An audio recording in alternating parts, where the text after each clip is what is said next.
ne connaissent même pas l'histoire de l'Afrique. Qu'est-ce que l'Afrique a fait? Certains ne savent même pas que nos grands-parents ont combattu, ont été mis à l'avant comme chair à canon, et au retour, ils les ont tués comme des animaux. Est-ce que les gens savent que quand la France expérimentait sa première bombe atomique, ce sont des soldats noirs qu'ils ont mis à côté dans le rayon létal pour voir l'effet que ça fait? Sortons les archives. Tout ce qu'ils ont utilisé contre l'Afrique, c'est terrible. Donc il y a tout ça qu'il faut communiquer pour que les jeunes Africains comprennent, parce qu'il y a beaucoup encore endormis qui continuent de communiquer pour les impérialistes. Ce qu'ils leur disent de dire, ils le font. Peut-être parce que, voilà, ils leur donnent quelque chose, je ne sais pas. Mais l'Africain doit comprendre son histoire, se réveiller. Et donc c'est notre combat aussi comme ça. Quel est le rôle des médias dans ce combat, selon vous? Médias indépendants? De chez nous, vous voulez dire?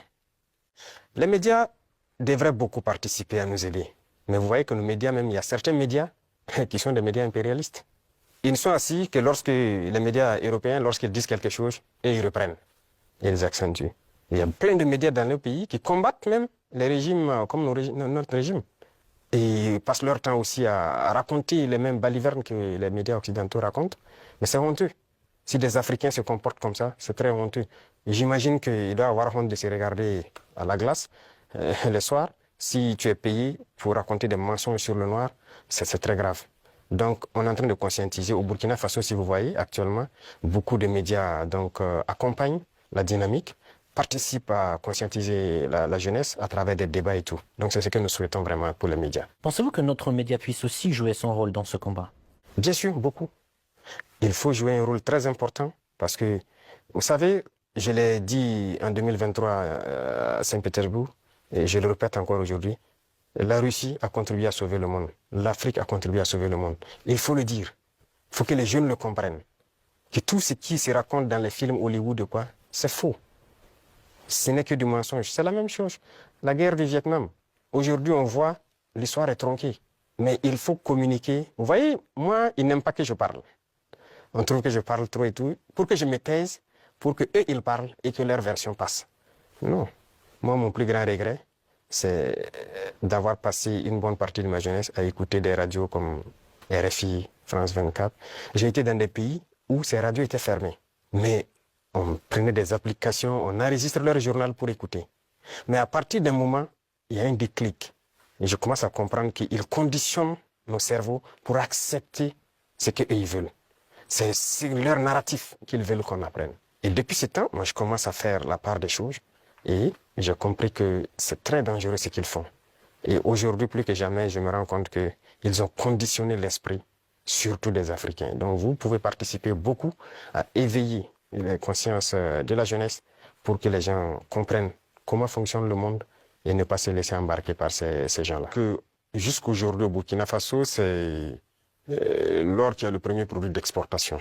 Mais nous avons lancé le moteur de l'agriculture pour d'abord l'autosuffisance, mais aussi pour le commerce extérieur, l'exportation. Et si vous suivez bien, depuis l'année passée, nous avons lancé l'offensive agricole avec une initiative qui soutient l'offensive. L'objectif, c'est de pouvoir accroître notre production agricole de façon significative, s'autosuffire, mais aussi il y a des produits de rente qu'il faille donc vendre à l'extérieur. Et tout ça doit pouvoir soutenir cette croissance et nous espérons être bien au-dessus de ces chiffres-là. Mais comment se déroulent ces réformes, en fait? Il y a beaucoup de choses, ce sont des réformes difficiles, faut le reconnaître, parce qu'il y a un système qui s'est installé, mais c'est pas impossible. Déjà, quand vous regardez notre production céréalière, on a eu une très bonne croissance en 2024. 2025, nous espérons encore faire mieux. Et ce sont des réformes assez courageuses. Quand vous prenez, par exemple, je reste toujours dans l'agriculture, nous avons, par exemple, décidé, à travers l'initiative de l'offensive, de labourer gratuitement les champs de nos paysans. Donc, l'année passée, on l'a fait. Cette année encore, s'il plaît à Dieu au retour, il y a un bon nombre de tracteurs encore qu'on a acquis, qu'on va mettre à la disposition des cellules mécanisées dans les différents départements pour accroître les superficies emblavées. Nous maximisons beaucoup dans la gestion de l'eau, à travers donc une structure qu'on a créée, l'ONBA, pour maîtriser l'eau et pouvoir produire au moins 2-3 fois dans l'année. Parce que si on dépend uniquement des pluies, ce serait difficile. Donc, il y a ce secteur, le secteur minier aussi, que nous allons continuer de booster pour que le pays lui-même exploite ses propres ressources. Donc nous avons commencé à acquérir des mines. Il y a beaucoup de permis qui sont là, que nous sommes en train de développer. Nos ingénieurs ont pu développer voilà, les machines nécessaires pour qu'on puisse exploiter nous-mêmes nos ressources. Donc si on met à profit ces deux secteurs, et compléter avec l'industrialisation, c'est-à-dire la transformation de nos produits sur place, qui va nous empêcher d'exporter brut, ça va beaucoup nous amener à entraîner en tout cas une très bonne croissance.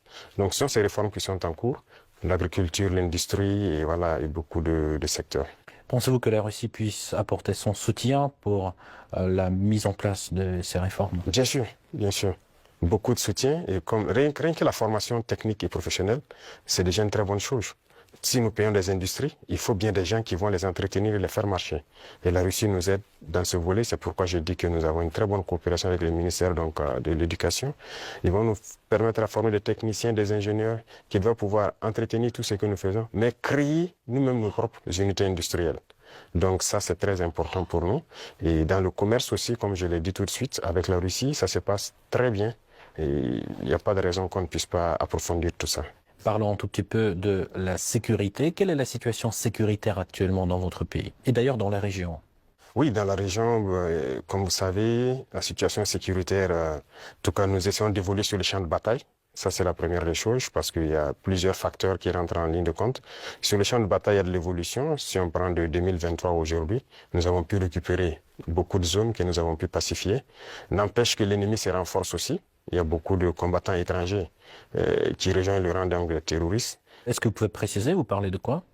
Oui, les terroristes, ils sont renforcés par beaucoup de combattants étrangers qui viennent d'ailleurs, qui ne sont pas en fait, quand je prends le cas de Burkina, il y a beaucoup de criminels qui sont au Burkina mais qui ne sont pas burkinabés. Il y a aussi des formateurs qui viennent de beaucoup de pays pour les apprendre beaucoup de techniques. Mais quel est leur intérêt? Mais c'est pas du terrorisme en fait, c'est de l'impérialisme. L'objectif pour eux, c'est de nous maintenir dans une guerre permanente, qu'on ne puisse pas se développer et continuer à piller nos richesses.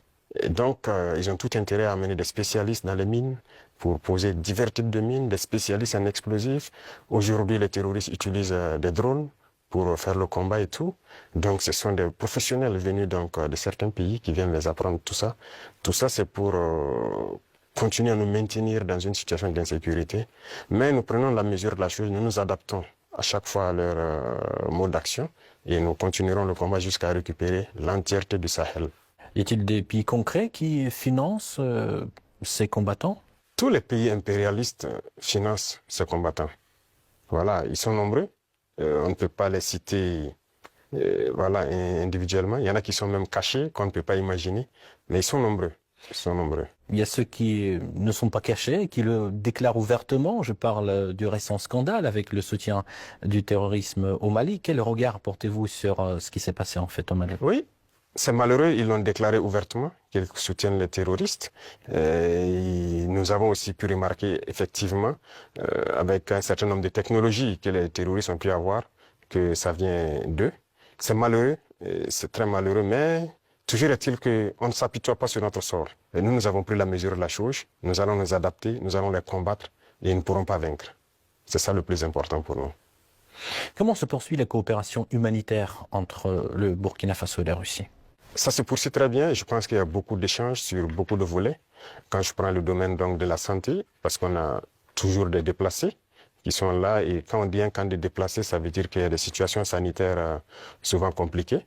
Et je pense que les services de santé coopèrent bien pour pouvoir appuyer donc, les services de l'action humanitaire pour pouvoir avancer. Et vous avez suivi en 2023, je pense que la Russie a fait un don de blé au Burkina Faso. C'était uniquement donc destiné donc aux personnes déplacées. Mais nous avons fait la promesse au président Poutine que nous ne souhaitons plus voilà, être ravitaillés en blé parce que nous allons produire le blé. Et je tiens cette promesse parce que nous avons commencé à produire notre blé en quantité pour satisfaire. Donc ce qui veut dire que la coopération sur ce volet-là nous amène nous-mêmes à nous développer, à booster beaucoup de choses pour pouvoir combler les vides. Face aux tensions géopolitiques actuelles, notamment la guerre tarifaire entre les États-Unis et la Chine, comment le Burkina Faso adapte-t-il sa stratégie économique et diplomatique? Alors, ce monde est en perpétuelle mutation. C'est de la folie, souvent, les choses qu'on voit.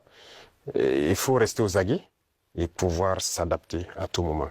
Et ça, c'est très important parce que nous suivons l'actualité.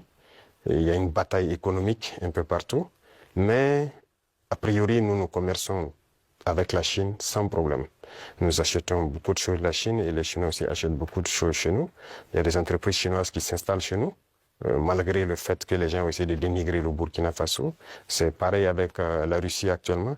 Donc tous les pays qui se battent aujourd'hui pour leur indépendance économique, nous essayons de collaborer mieux avec ces pays. Parce que c'est une forme d'oppression de l'impérialisme. Il y a lieu que ceux qui sont opprimés s'unissent pour faire face à cette hégémonie-là. Donc, a priori, on s'adapte à toute cette situation. Monsieur le Président, quel regard portez-vous sur la récente détérioration des relations avec l'Algérie? Alors, vous avez suivi les événements et je pense que tout le monde comprend comment ça fonctionne. Et nous sommes au regret de voir l'incident qui est arrivé à la frontière donc, algérienne avec le drone qu'ils ont abattu. Et il faut le dire clairement, c'est pas amical. C'est pas amical parce que aucun appareil, on n'abat pas un appareil volant comme ça. Lorsque tout le monde connaît le protocole. Donc il n'y a pas à se voiler la face. Si un appareil traverse votre frontière, même s'il rentre sur votre pays, on l'identifie. Les radars permettent de l'identifier. Et on sait il appartient à quel pays. Et il y a les relations diplomatiques pour ça. On contacte l'ambassade et il y a des attachés de défense, il y a beaucoup de mécanismes. On les contacte et ils peuvent confirmer si c'est leur appareil ou pas, s'il est sur le territoire par, voilà, peut-être qu'il a besoin d'aide ou bien il a perdu, voilà, l'orientation et tout ça. Parce qu'un appareil peut être en l'air, il peut avoir des problèmes avec la météo. Il est obligé de se cacher derrière les nuages. Ça arrive très souvent dans nos pays. Donc un appareil rentre, on les demande, ils disent non. Il y a beaucoup de couverture nuageuse, mais il y a en tout cas un phénomène météorologique qui l'amène à venir passer. Il peut avoir un problème technique. Il peut demander de l'aide pour qu'on le guide à ce qu'il atterrisse. Donc il y a tellement de facteurs qui peuvent faire qu'un appareil se retrouve dans un espace aérien. On n'abat pas un appareil systématiquement. Le cas est arrivé avec nous. On a souvent vu un appareil américain qui est rentré sur notre territoire, qui faisait donc des reconnaissances et tout. On n'a pas abattu l'appareil. On a pris le soin de contacter l'ambassade américaine, qui ont pris quelques minutes. Ils nous ont confirmé que c'est leur appareil et ils ont dégagé l'espace. Donc, on n'abat pas un appareil systématiquement. Donc, c'est un acte délibéré, inamical d'abattre l'appareil et c'est regrettable. Mais si je comprends bien, vous ne fermez pas la porte au dialogue quand même. Non. Il faut que les dirigeants comprennent que nous n'avons pas le choix que de nous unir face à cette situation de soi-disant terrorisme. Parce que c'est un phénomène assez complexe. Et je vous dis que le Burkina était assis dans les années 2012 à regarder le Mali. Et on était, quoi, le régime qui était en place était ami avec ces gens-là. Certains vivaient même à Ouagadougou. IAG a vécu à Ouagadougou. C'est la réalité. Mais qu'est-ce qui se passe aujourd'hui? Ils se sont retournés contre nous. Ce pas des gens libres. Ils sont manipulés par les impérialistes et les ordres qu'on les donne, ils donnent à leurs criminels sur le terrain, ils le font. Donc, il faut que chacun comprenne qu'on doit s'unir pour faire face. Il n'y a pas de négociation possible avec ces gens-là. Justement, parlons de cette unité, plutôt cette intégration qui se déroule actuellement au sein de l'AES. Où en est-on actuellement? Ça se passe bien, ça évolue. Nous sommes donc dans la Confédération et comme je dis, il y a beaucoup de choses à mettre en place. Voilà. Et il ne faut pas chercher à aller tellement vite et ne pas bien faire. Donc, nous sommes en train d'aller de manière progressive. Il y a beaucoup de structures à mettre en place. Il y a beaucoup de volets à mettre à niveau dans les trois pays. Parce que vous n'êtes pas sans savoir que sur le point de vue économique, on n'est pas au même niveau. Sur le point de vue militaire, il y a beaucoup de volets. Il faut essayer d'équilibrer. Et donc, ça nécessite la mise en place de beaucoup de structures, beaucoup de rencontres. Et la libre circulation, ça nécessite un certain nombre de paramètres à mettre ensemble. Vous avez dû voir qu'on a fait un gros travail pour aboutir à un document unique de sécurité pour les voyages et tout. Donc, c'est évolutif. Donc, ça se passe très bien. Justement, j'avais une question sur le volet économique. La création de la devise propre à l'AES est-elle toujours à l'ordre du jour? Oui, c'est à l'ordre du jour, forcément. Et donc, le processus continue. Il y a beaucoup de choses, comme dirais-je, beaucoup de billes à caler avant d'y arriver. Mais c'est forcément à l'ordre du jour. Si on parle de souveraineté, forcément on a besoin de cette souveraineté-là. Voilà, donc c'est impératif. Peut-on s'attendre à l'élargissement de l'AES? Oui, dans le futur. Mais pour l'instant, comme j'ai dit, nous devons harmoniser nous-mêmes beaucoup de choses, mettre en place vraiment les bases, parce qu'il y aura beaucoup de protocoles additionnels, si vous le constatez, pour harmoniser nos politiques, que ce soit les politiques diplomatiques, économiques, voilà. Il y a beaucoup de politiques à harmoniser avant de permettre à ce que quelqu'un puisse s'ajouter. Mais y a-t-il déjà des pays qui s'intéressent à votre format? Oui, des pays s'intéressent. Voilà. Ils pourront être peut-être, je ne sais pas, pour l'instant, le président de la fédération, c'est le président malien. Il pourra donner son avis sur la question, mais il y a des pays qui s'intéressent, oui. Comment vous expliquez la baisse de l'influence française dans la région? Pas uniquement dans le Sahel, mais aussi dans l'Afrique de l'Ouest, par exemple. Je pense que c'est eux-mêmes qui ont contribué à baisser leur influence, parce qu'ils ont une conception paternaliste, voilà, de nos relations. Et vous voyez, quand vous prenez tout de suite tout ce qu'on fait, tout ce qu'on prend comme initiative, eh bien, c'est la Russie. Et quelqu'un parle, ils sont influencés par la Russie. Tout ce qui se passe, c'est la Russie. Pourquoi ils ont les yeux fermés comme ça? Donc l'Africain n'est pas capable de développer quelque chose. L'Africain n'est pas capable d'inventer, d'innover, de prendre des initiatives. C'est ça que nous combattons. Et tant qu'ils vont continuer de voir l'Africain comme ça, comme un sous-homme qui n'est pas capable de réfléchir, qui n'est pas capable d'innover, capable d'inventer, on ne pourra jamais être amis. Les époques ont changé. Donc c'est la vision même qu'ils ont du noir. Il faut qu'ils arrêtent ça. Parce qu'en nous traitant comme ça, c'est comme s'ils voient le noir comme un sous-homme. Et là, c'est dangereux. Il faut qu'ils changent de langage. Mais en quoi ça se voit, cette attitude? Et regardez dans leurs discours. Regardez dans leurs discours. Même le président français, toujours dans ses discours, les jeunes Africains sont influencés par la Russie. Il le dit. Les médias occidentaux, vous les écoutez souvent. Ils ne passent leur temps qu'à mentir. Et regardez aujourd'hui l'AES qui est un modèle qui est en train de se dessiner. Ils ne peuvent pas se lever du matin au soir sans parler du Burkina ou parler de l'AES. C'est impossible pour eux. Et chaque fois, ils cherchent à envoyer des informations pour diviser, pour manipuler la jeunesse. Mais ça ne passe plus. Je pense que les gens sont assez conscients, les gens ont l'œil ouvert. Et vous tous, vous êtes victimes de ces gens-là, la communication. Ce qu'ils font, ce qu'ils disent sur la Russie et tout, on le sait. Jusqu'aujourd'hui, il y a des jeunes Africains qui ont les yeux toujours fermés, qui croient à leurs mensonges. Le récit de la Seconde Guerre mondiale.